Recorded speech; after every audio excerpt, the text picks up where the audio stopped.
Paolo Pizzolato, partito dai Veneti, Grande Nord. Allora Paolo Pizzolato, gentilmente, se riesce a entrare a gamba tesa nel discorso. Entriamo a gamba tesa, altro che, direttore.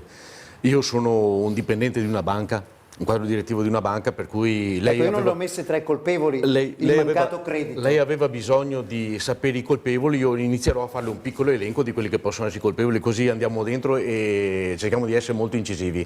Glielo dico subito immediatamente qual è la situazione. Non solo le 6.500 partite IVA che hanno chiuso nel 2019, come giustamente diceva il collega prima, ma le 17.000 a livello nazionale che hanno chiuso nel 2018. Ogni settimana a noi arriva il report di quello che viene aperto, di quello che viene chiuso, di quello che è lo stato di salute di tutto il paese e soprattutto del Veneto. Abbiamo un futuro destinato a peggiorare con altre aziende piccole, medio-piccole che chiuderanno. Anzi, non esistono le aziende medio-piccole, esistono solamente le aziende soprattutto venete, che cercano di tirare avanti, ma tirano avanti cercando di campare un pochettino su quello che hanno. E le spiego subito qual è la motivazione. Uno, quando salta una grossa attività che ha subappaltato determinati lavori, chiudono anche tutte le piccole attività piccole che erano collegate a questo grosso appalto che era stato preso, per cui artigiani e commercianti che vanno completamente in mezzo a una strada. A livello europeo noi siamo costretti come banche a non finanziare più come una volta gli imprenditori, perché abbiamo delle regole ben precise dove una volta ti affidavi anche allo sguardo, alla stretta di mano che avevi all'interno della banca e alla capacità conoscitiva che avevi nel territorio della persona. Io lavoro in una banca di credito cooperativo che conosce perfettamente come le sue tasche il cliente che si presenta in banca. Adesso sei costretto a metterti dietro un terminale che ti dice lui cosa che è buono e cosa non è buono. Per cui lì è calato completamente quello che è la bellezza del credito che davi una volta, la possibilità di poter erogare fondi che non esistono più, i fondi di dotazione regionali che non esistono più da tanti anni, che sarebbe stato giusto e corretto averli rimessi in moto completamente. C'è un mondo, un piccolo mondo, una piccola parentesi, diciamo, che ancora adesso cresce costantemente ogni anno, di pochissimo, e vado orgoglioso anche per aver amministrato in epoche antecedenti Veneto Agricoltura, che è il mondo dell'agricoltura, dove ci sono aziende che chiudono, diminuiscono le aziende, diciamo, il numero delle aziende, aumentano il numero degli occupati. Perché? Perché le piccole aziende si trasformano in grandi, si collegano e offrono sempre nuovi posti di lavoro, addirittura con stipendi notevolmente più alti anche di quello che è il settore dell'artigianato e del commercio. E questa secondo me va puntata. E nel bene e nel male, negli ultimi 50 anni è stato l'unico settore sempre super maltrattato e dove tutti hanno sputato addosso ai contadini l'inquinamento e questo che l'altro, che è veramente una porcheria unica, e dove invece è sempre riuscito a crescere e a dare, diciamo, un bel segnale di crescita, anche se piccola, però segnale di crescita. Oltretutto i nostri agricoltori sono gli unici che rispettano a livello europeo la maggior parte delle normative che ci sono state imposte. Un altro passaggio è la burocrazia, direttore. La burocrazia. E quella l'avevamo già messa tra i colpevoli. È una cosa allucinante. Lei non ha un'idea, noi che siamo in banca e che abbiamo le nostre normative, la nostra burocrazia, i nostri moduli, cosa siamo costretti a fare per ottenere esternamente dai commercialisti e da chi ha detto alla consulenza, all'attività di queste persone che dovrebbero pensare solo a lavorare e che un giorno e mezzo alla settimana invece sono costretti a recarsi dal commercialista, da chi tiene la contabilità, eccetera, eccetera, e che purtroppo sono costretti ad attivarsi in qualità impiegatizia invece di svolgere il loro lavoro e le loro mansioni, per cui questi sono già una prima serie di piccoli reati fatti da terzi. Si capisce anche meglio. Io provengo dalla Riviera del Brenta, dove la Miralanza fino a pochissimi anni fa dava lavoro a circa 1300 operai. Attualmente gli operai all'interno della Miralanza sono circa 270-280. Perché? Perché la Miralanza anni fa è stata comprata dalla Benckiser tedesca, è stato portato via il marchio, Calimero Pulcino Nero non esiste più, sono state mandate a casa tutte le piccole imprese che operavano come sottoindotto all'interno della Miralanza e i dipendenti sono rimasti quelli che sono. Cosa vuol dire? Lì è stato uno sbaglio politico, lei che prima ci chiedeva se la politica c'entra o non c'entra in alcune cose. l'ArcelorMittal che sta succedendo, che sta facendo ogni giorno notizia, diciamo, relativamente a quello che accade in Puglia, è una politica completamente sbagliata, perché due errori giganteschi noi abbiamo sempre fatto in questo paese ed è l'abitudine che continuiamo a fare. Per quello io continuo a dire che il mondo italiano sarà destinato a essere sempre un po' di più peggiorativo e purtroppo trascinerà in questo peggioramento anche il Veneto un po' alla volta, anche se siamo ancora molto molto dotati di tanta energia, di tante forze, perché i veneti hanno coraggio. Il motivo principale è stata la delocalizzazione di alcune aziende. È stata una vera e propria porcheria permettere che tanti se ne andassero dall'Italia per avere la possibilità di sfruttare la manodopera estera e far ritornare i loro prodotti allo stesso identico costo come se fossero stati fabbricati in Italia. Seconda cosa, abbiamo permesso alle aziende straniere, alle aziende estere, di comprare tutto quello che era vendibile all'interno di questo paese. Hanno fatto cacao di questo paese, hanno fatto di tutto. In banca ci scaricano addosso i derivati tedeschi, che certe volte qualcuno parlava del MES per salvare le banche tedesche non hanno bisogno di essere salvate, siamo noi che abbiamo bisogno di essere salvati perché siamo il gradino appena superiore, appena un pochettino più della Grecia, e la Grecia sappiamo 8 anni fa cosa è successo, cosa ha fatto, è che da noi non è ancora capitato. Quindi lei tutto l'ottimismo? No, io sono sempre ottimista, ma le dico che economicamente parlando io in questo momento ho anche un po' il polso della situazione economica, perché lavorando in un tessuto economico che è quello bancario sai perfettamente quali sono le cose e anche quello che ti dicono di non dire. Se tutte le regioni italiane fossero come quelle del nord Italia, l'Italia sarebbe imbattibile, questo ultimo passaggio. Le nostre aziende, un po' alla volta, parlo a livello nazionale, sono destinate un po' a chiudere anche per un altro motivo.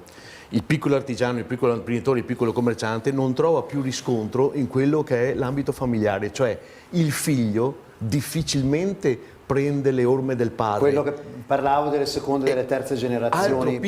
Altro piccolo ultimo passaggio, noi nel Veneto siamo degli ottimi risparmiatori, i più grandi risparmiatori italiani che ci siano, siamo proprio le formichine, mettiamo da parte i soldi, ma attenzione, in questo momento un po' di economia nostra sta anche andando avanti perché abbiamo risparmi dei nonni e dei padri.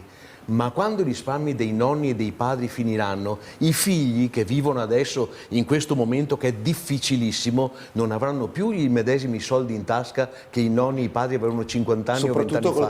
Soprattutto col crollo del mercato, per cui quando l'indotto risparmiativo sarà finito non ci sarà più nulla per nessuno. Solo 2 domande prima, permetta. Villanova, da quanto tempo è iscritto alla Lega Nord? 11 anni. 11 anni. Lei dalla Libera invece è sempre stato civico, vero? Adesso appartiene alla lista civica, eccetera, eccetera. Ecco, tanto perché così i telespettatori cercano anche di fare un po' di memoria storica. Io ero iscritto alla Lega Nord dal 1993. Avevo 12 anni, mi dispiace. Appunto. Mi dispiace ripercorrere alcuni passati. Non era è giusto per poter ritornare sull'argomento anche in maniera abbastanza pesante e dire ai nostri telespettatori, così come sono andate le cose, ho dovuto abbandonare il movimento perché sono stato mandato via, perché io sono quello, ricordando i telespettatori che stanno guardando un po' di memoria storica, quello che ha preso il pugno in via Panà da Bragantini e che logicamente lo ha denunciato vincendo anche la pratica che ricorrerà in appello anche il 14 di gennaio e che ha sacrificato di tutto e di più, famiglia, lavoro e tutto quanto, per cercare di difendere a quell'epoca la Lega Nord, la parte diciamo che era buona, relativamente a quello che era il nuovo segretario della regione Veneto della Lega Nord, che era Flavio Tosi, poi è diventato segretario nei confronti di Bitonci, che era il nostro invece, quello che sponsorizzavamo noi, e che logicamente aveva già creato sotto, e noi lo sapevamo e per quello cercavamo di combattere perché quell'uomo lì non fosse eletto, il partito del fare che voleva disintegrare la Lega Nord all'interno del Veneto. Io sono uno di quelli che ci ha rimesso più di tutti, che ci ha sempre creduto nell'indipendenza e all'autonomia e che ha rinunciato certe volte anche alla famiglia e al lavoro, correndo seri rischi di perdere il lavoro in banca, perché appartenevo in epoche antecedenti della Lega Nord, al 2,5 veniva visto come il fumo negli occhi, nel mondo del lavoro. Non capisco qual è la mia colpa. Per dire storicamente una cosa, perché adesso ritorno sul passo dell'indipendenza. Voi sapete come sono state raccolte le firme per promuovere successivamente i referendum dove Zaia onestamente si è impegnato? No, non potete saperlo. Allora, le firme che sono state raccolte per poi promuovere i referendum sono state raccolte dai movimenti autonomisti, indipendentisti, quello su ancora a quell'epoca non c'era. Aspetta Villanova. 2014?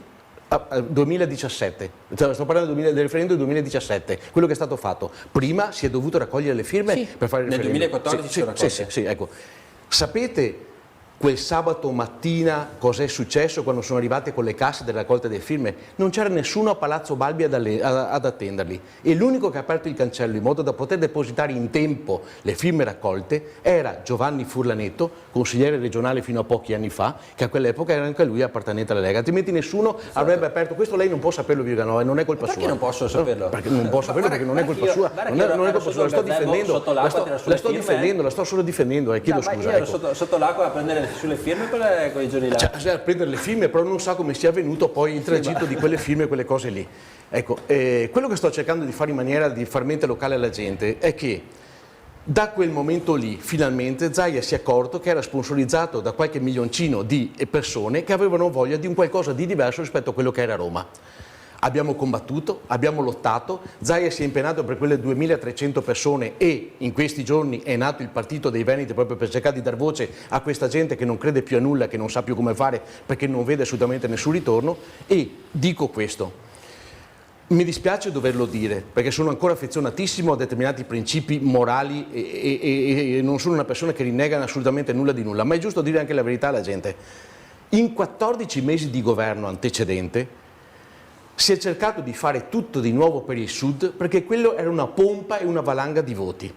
Così come è stato data la possibilità di poter fare il reddito di cittadinanza, tutte quelle, scusate del termine, chiedo scusa ai telespettatori, stronzate che sono state mandate avanti sempre per favorire nuovamente il Sud, così non si è voluto assolutamente mandare avanti la voce dell'autonomia, quel tanto che in un convegno dal palco a Bologna, mi sembra di ricordare poche settimane fa, Zaia, che già lo sapeva perché lui era stato condannato perché aveva voglia di autonomia e qualcuno lo aveva zittito e detto anche di star zitto, è stato addirittura zittito dal palco impedendogli di parlare, che quando ha detto la parola autonomia dopo un minuto c'è stato il silenzio assoluto, rumori, l'ambulanza che arrivava di quelle che aveva fatto finta di avere il malore davanti eccetera eccetera, dove il nostro povero presidente, che penso possa sperare e crederci ancora, è stato villanamente escluso e messo da parte perché purtroppo l'autonomia non veniva concessa in quell'epoca lì e non so se verrà concessa adesso, anche se sembra che qualcosa possa muoversi questa settimana, qualcosa si è mosso.